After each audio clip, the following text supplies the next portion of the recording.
ಮಾನ್ಯ ಅಧ್ಯಕ್ಷರೇ, ಸಭಾಧ್ಯಕ್ಷರೇ, ಇವತ್ತು ನಮ್ಮ ಪಶುಸಂಗೋಪನಾ ಸಚಿವರು ಈ ಕರ್ನಾಟಕ ಸಾಂಪ್ರದಾಯಿಕ ಅಲೆಮಾರಿ ಕುರಿಗಾಯಿಗಳ ಈ ವಿಧೇಯಕವನ್ನ ತಂದಿರುವುದು ಬಹಳ ಸ್ವಾಗತಾರ್ಹ. ಸಭಾಧ್ಯಕ್ಷರೇ, ಇಡೀ ರಾಜ್ಯದ ಎಲ್ಲ ಕುರಿಗಾಯಿಗಳ ಪರವಾಗಿ, ಬಡವರ ಪರವಾಗಿ ನಾನು ಮಾನ್ಯ ಮಂತ್ರಿಗಳನ್ನ ಅಭಿನಂದನೆ ಸಲ್ಲಿಸ್ತೀನಿ ಸಭಾಧ್ಯಕ್ಷರೇ. ಯಾಕಂದ್ರೆ ಸಭಾಧ್ಯಕ್ಷರೇ, ಈ ಕುರಿಗಾಯಿಗಳು ಬರೀ ಕುರುಬರೇ ಇದು ಕೆಲಸ ಮಾಡೋದಂತಲ್ಲ ಸಭಾಧ್ಯಕ್ಷರೇ. ಇಡೀ ರಾಜ್ಯದಲ್ಲಿ ಎಲ್ಲಾ ಹಳ್ಳಿಯ ಸೊಗಡಿರುವಂತವ್ರು ರೈತರು, ಇದು ಒಂದು ಉದ್ಯೋಗ ಸಭಾಧ್ಯಕ್ಷರೇ. ಅವ್ರಿಗೆ ಹೊಟ್ಟೆ ಹೊರ್ಕೊಳಕ್ಕೆ ಇರುವಂತಹ ಒಂದು ಮಾರ್ಗ ಸಭಾಧ್ಯಕ್ಷರೇ.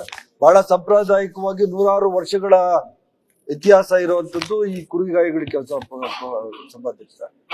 ಹೇಳಿದ ಸಭಾಧ್ಯಕ್ಷ, ಎಲ್ಲ ಮುಸ್ಲಿಮ್ಸು, ಹಿಂದೂ, ಕ್ರಿಶ್ಚಿಯನ್, ದಲಿತರು, ಫಾರ್ವರ್ಡ್, ಬ್ಯಾಕ್ವರ್ಡ್ ಎಲ್ಲಾ ಜನಾಂಗದವರು ಈ ಕೆಲಸನ ಮಾಡ್ತಾರೆ ಸಭಾಧ್ಯಕ್ಷ.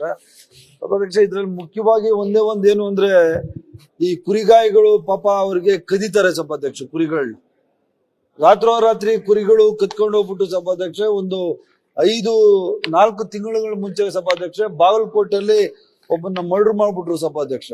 ಹೇಳಿದ್ರು ಕುರಿ ನಾನು ಹೇಳ್ತಾ ಕೇಳಿಸ್ಕೊಂಡೆ ಸಭಾಧ್ಯಕ್ಷ. ಮರ್ಡರ್ ಮಾಡಿ ಅವನ್ಗೆ ತಲೆ ಮೇಲೆ ಕಲ್ಲೆಲ್ಲ ಎತ್ತಾಕಿ ಪಾಪ ಅವನ್ಗೆ ಸಾಯಿಸ್ಬಿಟ್ರು ಸಭಾಧ್ಯಕ್ಷ.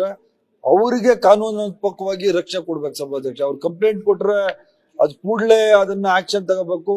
ಅದಕ್ಕೆ ಬೇರೆ ಬೇರೆ ಅರ್ಥ ಸಭಾಧ್ಯಕ್ಷ. ಕುರಿಗೆ ತಗೊಂಡು ಹೋಗ್ ಬಂದಿಲ್ಲ, ಅವನ್ಗೇನೋ ಬೇರೆ ದ್ವೇಷ ಇತ್ತು ಅಂತ ಹೇಳ್ಬಿಟ್ಟು ಅವನು ಹುಟ್ಟಿದ್ದು ಬೆಳೆದಿದ್ದೆಲ್ಲೋ ಸಭಾಧ್ಯಕ್ಷ, ಅವ್ನು ಸತ್ತಿದ್ದೆಲ್ಲೋ. ಆದ್ರಿಂದ ಕೂಡ್ಲೆ ಯಾರಾದ್ರೂ ಕುರಿಗಾಯಿಗಳಿಗೆ ಸಮಸ್ಯೆ ಮಾಡಿದ್ರೆ, ಅವ್ರಿಗೆ ಅವಮಾನ ಆಗೋ ರೀತಿಲಿ ಮಾಡಿದ್ರೆ ಬಿಲ್ಲಲ್ಲಿ ತಂದಿದ್ದಾರೆ ಸಭಾಧ್ಯಕ್ಷ. ಅದಕ್ಕೆ ಅಭಿನಂದನೆ.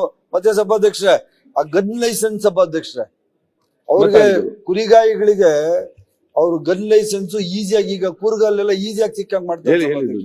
ಆ ತರ ಯಾರು ಸಾಂಪ್ರದಾಯಿಕವಾಗಿ ಕುರಿ ಮೇಯಿಸ್ತಾನೆ, ಕುರಿಗಾಯಿ ಇರ್ತಾನೆ, ಅವನಿಗೆ ಅಪ್ಲೈ ಮಾಡಿದ ತಕ್ಷಣ ಗನ್ ಕೊಡುವಂತ ಕೆಲಸ ಸಹ ಸರ್ಕಾರದಿಂದ.